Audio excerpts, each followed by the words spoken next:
Everybody, welcome back to Bayou Time. Harry McCullough here. We're going to get an update from Lafourche Parish, and no better to do that with than their parish president, Mr. Archie Chaisson. So, Archie, thanks so much for joining us, man. We appreciate you being here. We're on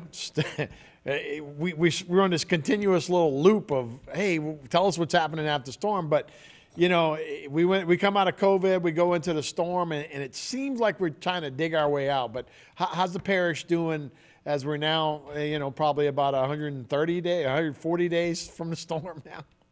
Yeah, I mean, it's weird, Harry, to think that we're 6-7 months post. I mean, just a catastrophic storm that blew over just about all of Lafourche Parish. We like to joke that Thibodeau was a little lucky. He got to Highway 90 and kind of jogged to the east and kind of hit St. Charles and St. James a little bit harder. But look, I mean, I think every facet of Lafourche was impacted by this. And I think because of the hard work, not only from the council to our guys in public works and in permitting and all the different departments that we have, with solid waste, who's been worried about debris pickup, we're way farther along than I think anybody thought we would be. After 6 or 7 months, especially internally. Looking at those first few days after the storm, we thought we were going to be at that phase of the response for a whole lot longer. And I think for a lot of people, life has turned back to somewhat of a normal. I think for a good portion of especially South Lafourche, that happens a little bit more every day, but there's still a lot of work to do, especially in South Lafourche. Your debris operations are wrapping up. We have probably about 2 weeks left, 13, 14 days left of that debris pickup. That final pass is happening right now in South Lafourche. We've gotten 99.5% of the residential streets done. We've actually transitioned into working with DOTD to pick up some of the state routes in South Lafourche, Highway 1, 308, 3235, the back road, those sort of areas. We've seen a big drop of illegal dumping in that area, which has caused debris piles to stack up, especially on the shoulder of the road. The sheriff's office and Golden Meadow PD and even the Greater Lafourche Port Commission's Harbor Patrol have been great partners in trying to help us curb that and catching people in the middle of the night who are dumping shingles, unfortunately, in places that they shouldn't be. But that debris pickup will wind down next couple of weeks. We're in kind of that process of the rebuilding mode now, trying to work through permitting issues with folks on people's houses. We continue to do work every day with FEMA and the state through APTM on their housing programs, where we're almost, I think, to 2,000 units now, or pretty close to it, between FEMA's program and that state program. Looking at a bigger group site now in the Valentine community that'll house about 350 FEMA mobile homes if that entire park is constructed. We've been fielding calls from the residents in that area who have seen the public notices come out.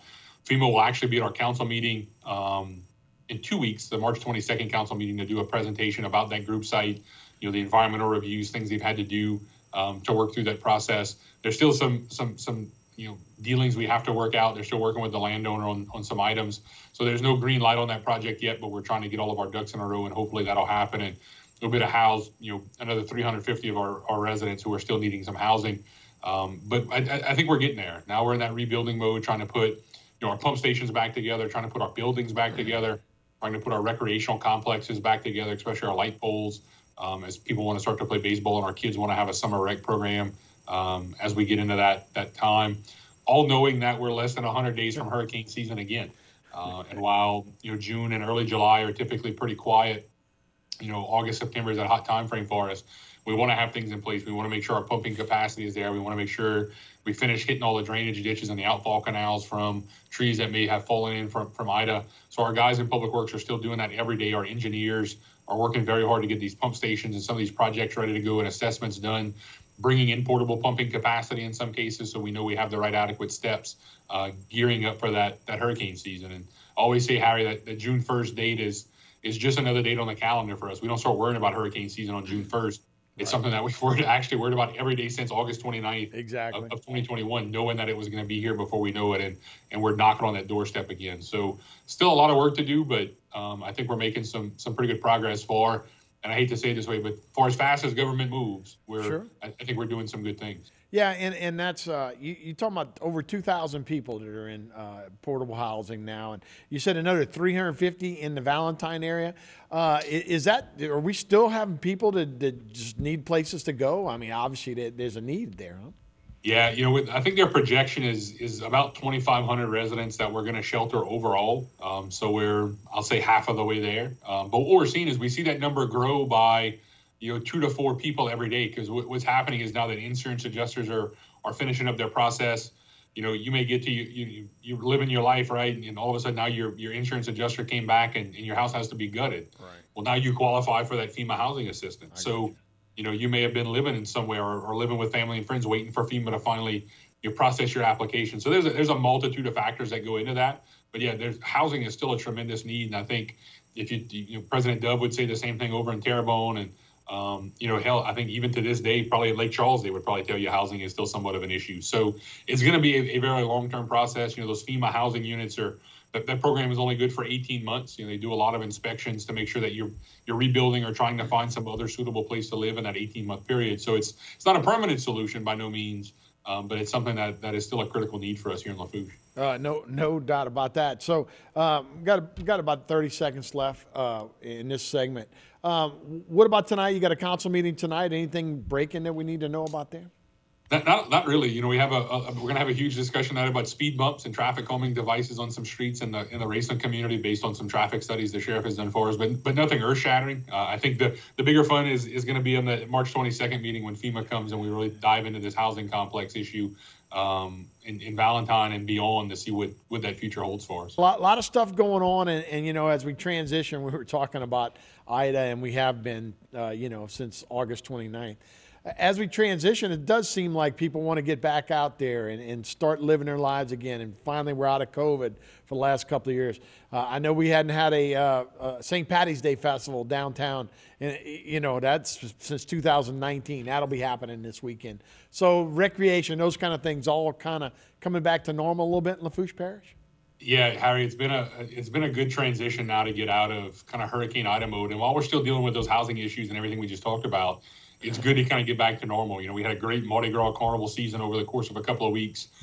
Your parades up around Thibodaux and Lockport and Gaines and Shoepick, even the new crew de Couillon that rolled in Golden Meadow on Tuesday.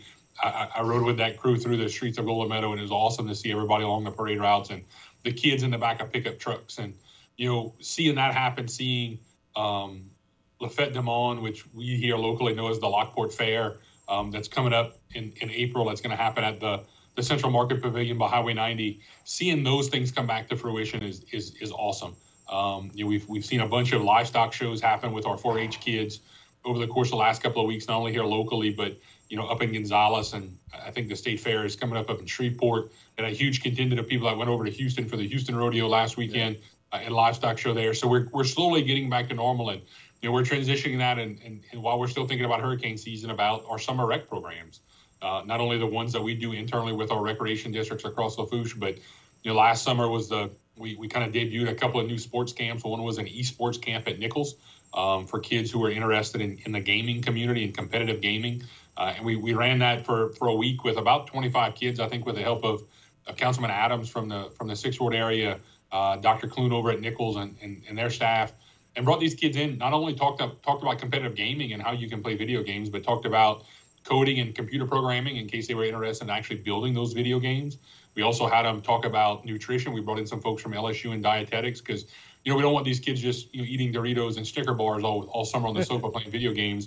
We still want them to get outside and be kids and get away and detach from that sort of thing. But so we brought in that nutrition aspect and exercise aspect. So we're looking forward to doing that again this year in partnership with Nichols. Last summer was also the first iteration of our youth golf camp. So we had 25 kids a week it was 2 1-week camps over at La Tour here in the Matthews Raceland area. Great partnership with Trey Bookvault and the staff there. So we're working on doing that again and expanding and actually doing not only one here at La Tour, but looking up at the country club in Thibodaux and Tidelands down in South Lafourche with a group of partners at those 2 locations.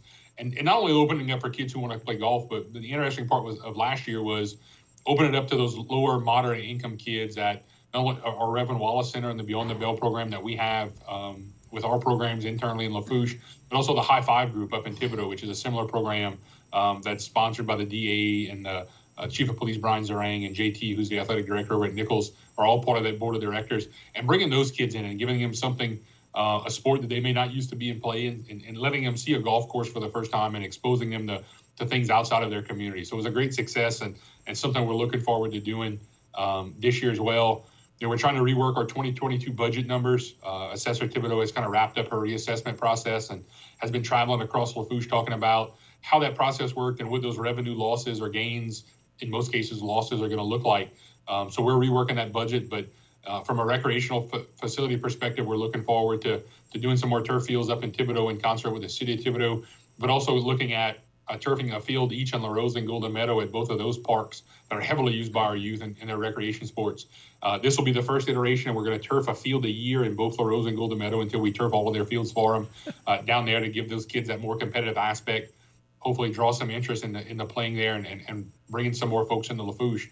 So we're looking forward to doing all those things, and something that you're going to see us move on, throughout the summer, as those budget projections come in, as those tax dollars start to flow in, and then as well as the FEMA dollars, looking at repairing the lights up at the parks and all of our buildings and all the other fun stuff. So we're going to have a lot to look forward to throughout the summer here in Lafourche now that things are progressing nicely and we're slowly getting back to normal with fairs and festivals, and then really looking forward to a good summer and fall season as the majority of the fairs and festivals come to Lafourche in the fall. Yeah, that's awesome. Let's change just a little bit. It was 2 years ago we started with the pandemic. About a year and a half ago, oil was like zero for the whole tanker. You could have bought the whole tanker for zero. It's now going to probably be $150, maybe $200 a barrel. Is that going to help or hurt, or what's that going to do to down in Fouchon and Loop and all of that stuff? Look, I'm hoping, Harry, we watched the president's announcement, and we're going to release a video. I'm going to release a statement at some point later on this afternoon in kind of response to the president's press conference this morning about domestic oil and gas production, because he talks about the majors having all these thousands of permits that they could start drilling tomorrow if they really wanted to. But we've had years of just an assault on the Gulf and assault on oil and gas production here domestically. And they wonder, from a federal perspective, why the majors don't want to produce oil, because you've made it a complete pain in the butt. Right. So I'm hoping now that we're going to ban these Russian imports, that hopefully the rest of the NATO countries do the same thing, that we see an uptick. And look, if that happens, I think we're going to see royalty production kind of rise, and that means an influx of dollars to the parish that we can use for projects all across, whether they're drainage or recreation or buildings or stuff like that, or whether, look, at the end of the day, whether it's helping our employees out and buying new equipment and things like that. So it's kind of restricted free money, but that's a huge gamble on the federal side. I'm hoping that we see some more, based on that production mantra, we see some more shallow water drilling. That shallow water market has fallen to zero, really. Right. I think you're going to see an uptick in the shale market across Louisiana and into Texas. But I'm really hyper focused, and we've been doing a lot of good work with Scott Angel, who was the former DNR commissioner, former lieutenant governor, and worked up for President Trump and Bohm about marketing the shallow water market here in the Gulf. So we're working on some things. Hopefully it works out for us. They can make money now with that price. So Archie, thank you so much for joining us, man. We appreciate it. See you, Harry. We'll be back with more Bayou Time right after this.